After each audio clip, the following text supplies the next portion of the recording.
അങ്ങനെ ഞാൻ ഷഹദാഗിൻ്റെ മഞ്ഞുമല ഷൂട്ടിംഗ് എല്ലാം കഴിഞ്ഞ് പിറ്റേ ദിവസം അന്ന് രാത്രി നന്നായി ഉറങ്ങി പിറ്റേ ദിവസം ബ്രേക്ക്ഫാസ്റ്റ് കഴിഞ്ഞ് ഞാനിങ്ങനെ താഴേക്ക് വെക്കേറ്റ് ചെയ്തിട്ട് ഇറങ്ങുകയാണ്.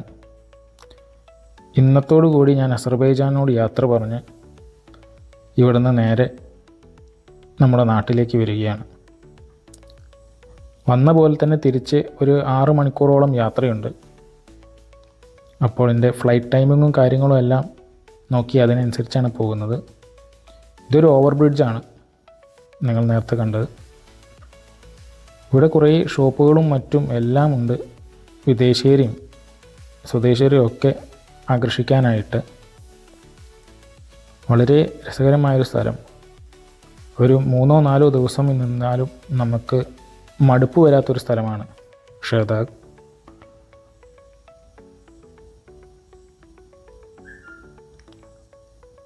അങ്ങനെ ആ കവാടം കടന്ന് ഞങ്ങൾ ഷഹദാഗും കഴിഞ്ഞ് നേരെ പോവുകയാണ്. പല സ്ഥലത്തും ഉള്ള ഒരു കൃഷി എന്ന് പറയുന്നത് മുന്തിരിപ്പാടും ആപ്പിളും ഇതൊക്കെ തന്നെയാണ് ഇവിടെ കാര്യമായിട്ടുള്ള കൃഷികൾ. അങ്ങനെ വന്ന വഴിയെ തന്നെ തിരിച്ചു പോകുന്നു. എല്ലാം കണ്ട കാഴ്ചകൾ തന്നെയാണ്. ഇങ്ങോട്ട് വരുമ്പോൾ ഞാൻ ഷൂട്ട് ചെയ്ത കാഴ്ചകൾ തന്നെയാണ് തിരിച്ചു പോകുമ്പോഴും ഉള്ളത്. പോകുമ്പോൾ ചെറുതായിട്ടൊരു മഴ പെയ്തിരുന്നു.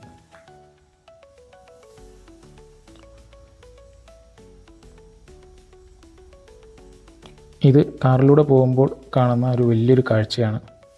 ഇവിടെ തന്നെ മിലിറ്ററി ബേസ്മെൻറ്റും ഉണ്ട്. അതുകൊണ്ട് തന്നെ ഞാൻ ഷൂട്ട് ചെയ്യുമ്പോൾ എന്നോട് നമ്മുടെ ഡ്രൈവർ പറഞ്ഞു വല്ലാതെ സൂം ചെയ്ത് ഷൂട്ട് ചെയ്യരുത്.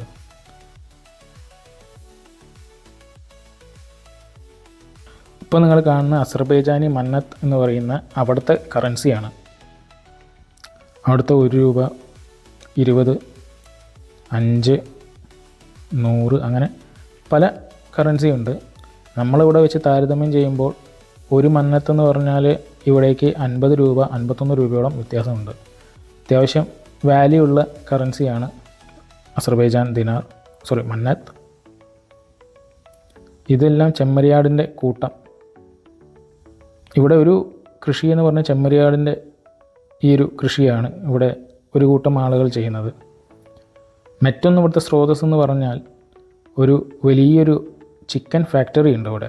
അതായത് കോഴികളെ കൊണ്ടുവന്ന് അവരെ പ്രോസസ്സ് ചെയ്ത് ചിക്കനാക്കിയിട്ട് അതിൻ്റെ ഫ്ലഷ് എല്ലാം എടുത്ത് കയറ്റുമതി എല്ലാം ചെയ്യുന്ന ഒരു വലിയൊരു ഫാക്ടറി ഉണ്ട് ഇവിടെ.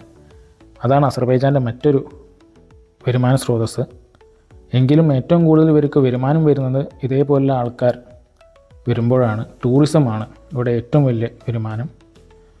വീണ്ടും നമ്മൾ ഈ ഒരു ഫുട്ബോൾ സ്റ്റേഡിയമാണത്. അത് കണ്ടിട്ട് നമ്മളിങ്ങനെ ഒരു ടണലിൻ്റെ അടിയിലൂടെ പോകുന്നു. ഇപ്പോൾ നമ്മൾ പോകുന്നത് ഏകദേശം ബാക്കുവിൻ്റെ അടുത്ത് എത്താനായി. ദൂരെ നോക്കിയാൽ ബാക്കു കാണാം. ഇത് എയർപോർട്ട് റോഡാണ്. ഇതാണ് എയർപോർട്ട്. അവിടേക്കുള്ള കവാടമാണത്.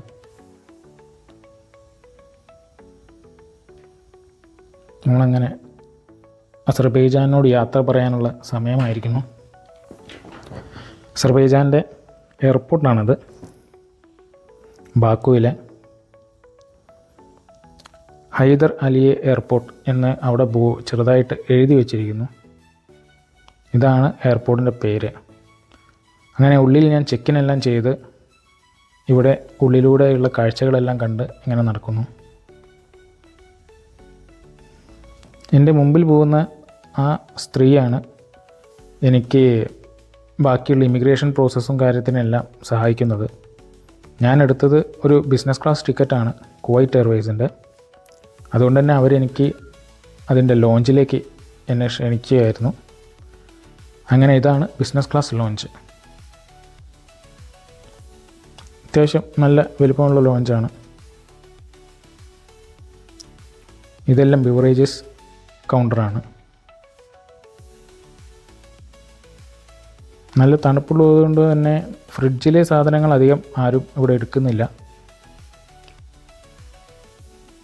ഇതെല്ലാമാണ് ഇവിടുത്തെ ഭക്ഷണപാനീയങ്ങൾ.